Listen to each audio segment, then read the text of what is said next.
Je voudrais parler d'un roman d'André Dautel, qui est un romancier des années 40, 50, 60.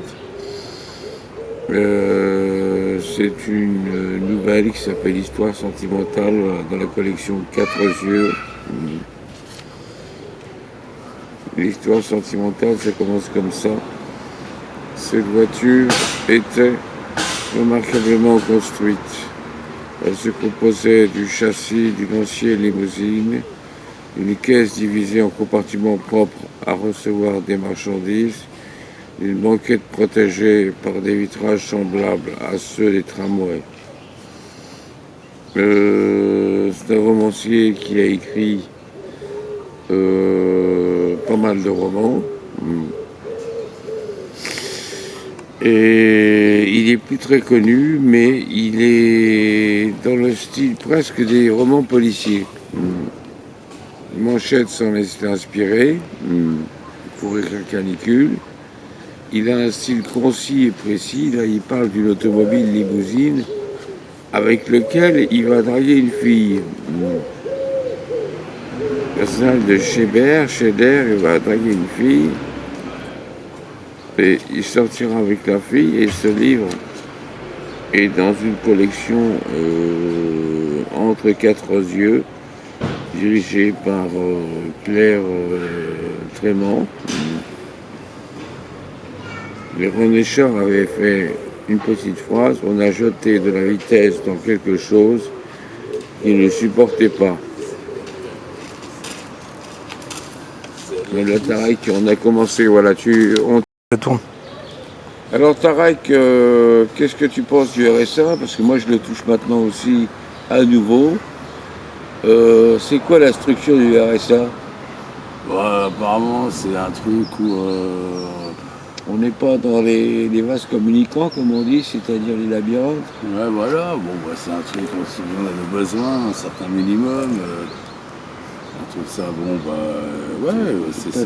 Ta savonnette, ta bouteille de au rouge, tes départ, spaghettis. voilà, des trucs comme ça. Au départ, c'était, on va dire, un peu intelligent. Mais après, à un moment donné, on se dit, c'est pas un truc, c'est délaissé. Les soi-disant s'en contenteraient. Ça pourrait en dire un mot, des trucs comme ça. C'est de la grenadine, hein. C'est pas du vin.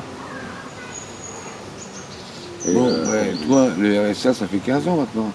Ouais, ça fait 15-20 ans Ça maintenant. fait 15 ans que tu es manutentionnaire et que tu n'as jamais trouvé du boulot.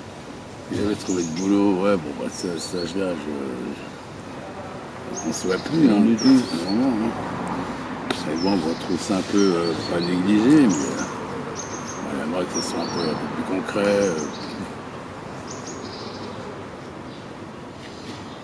Voilà, quoi, c'est toujours pas ça, c'est toujours pas... Bon, Sinon, c'est pas fini, on n'a pas terminé. Moi, j'ai fait 20 ans de RSA.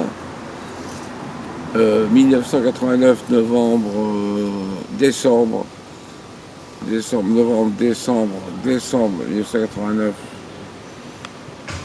Avec des boulots entre les deux. Il y avait à l'époque encore des petits boulots.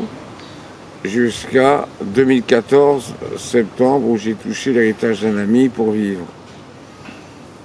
Et avec cet argent, j'ai acheté un studio à Agnières dans un local carrément dégueulasse, quoi.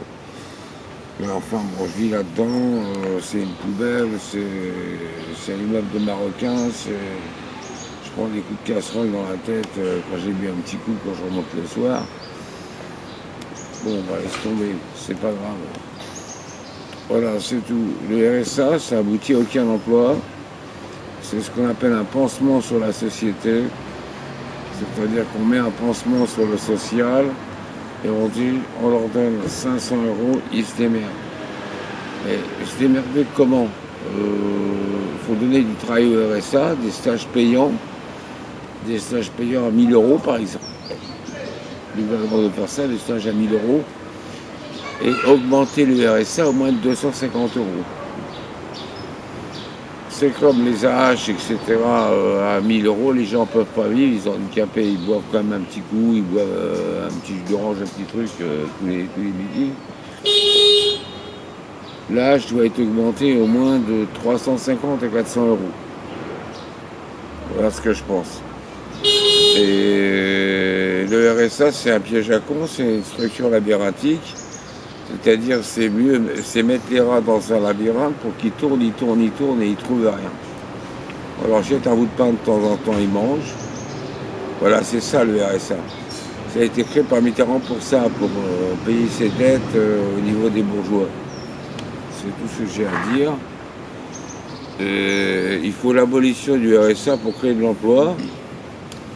On espère ça du président, mais le président ne crée pas beaucoup d'emplois. Il ne crée pas beaucoup d'emplois. Et nous, les écrivains, par exemple, politique culturelle quasi nulle. Sous Mitterrand, il y avait une politique culturelle, il y avait une politique culturelle au niveau du ministère de la Culture. Maintenant, c'est fini, il n'y a plus de ministère de la Culture. C'est les grosses têtes qui font la culture. Madame Bachelot.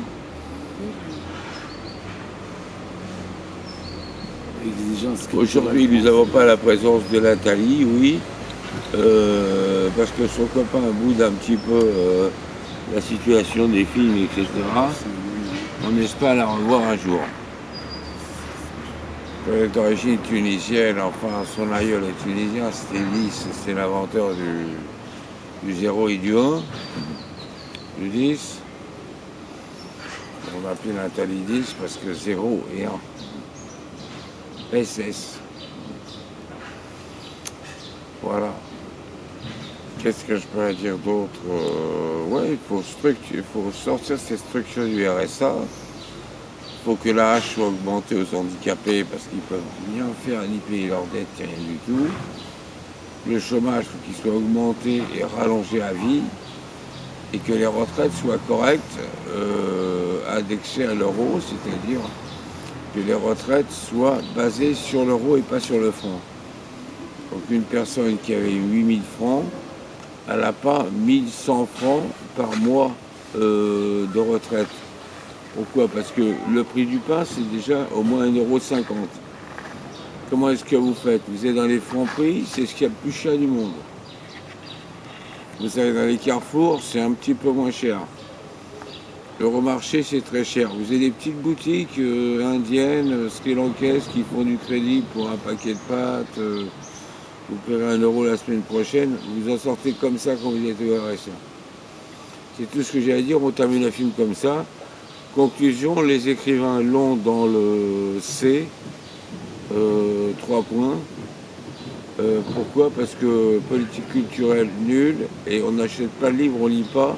Et c'est la décadence de l'écriture par les machines, par les ordinateurs, etc., qui pensent à la place des hommes. Et qu'on n'a plus le courage de lire un livre comme ce livre d'André Dhôtel, je le répète, Histoire sentimentale. Son prix est d'environ 5 €. Et je répète la première phrase, cette voiture était remarquablement construite.